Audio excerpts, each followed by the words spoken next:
Assalamualaikum dan salam Malaysia Madani. Saya Muhammad Haziq Dini bin Muhammad Syarifuddin, wartawan lokasi sekitar untuk melaporkan secara langsung situasi program penghargaan dan harapan baharu iaitu program penetapan target SPM dan Aku Janji 2025-2026 bagi murid tingkatan 5.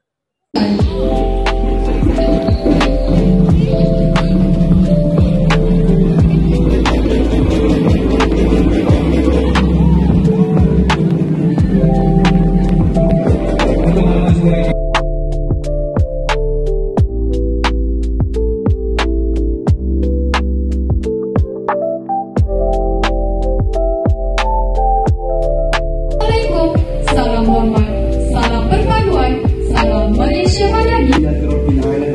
Wassalatu wassalamu ala sayyidina Muhammad.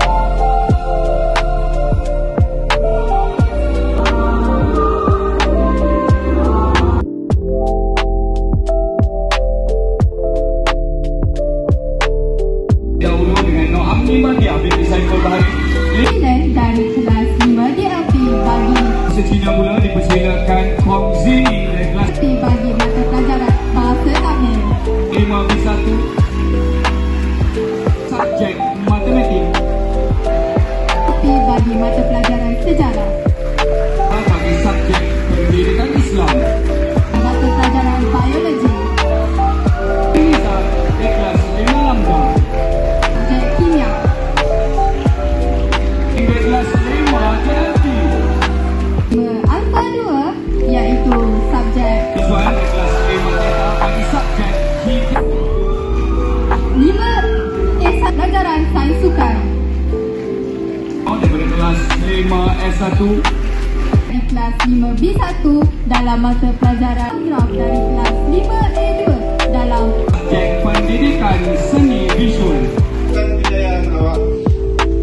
Okey, ini Pelajar tingkatan 5 sekolah bersetuju memberi sokongan padu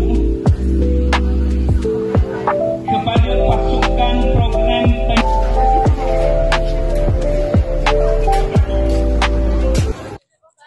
Program ini bertujuan untuk membantu murid dalam menentukan matlamat mereka dalam perperiksaan. Oleh itu, murid mempunyai motivasi dalaman bagi memastikan matlamat mereka tercapai.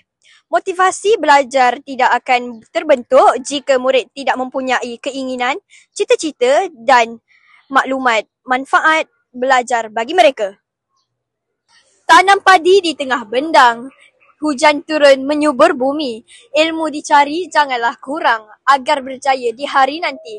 Semoga pantun ini memberi semangat untuk terus belajar dan mencapai kejayaan anda semua. Aku tekan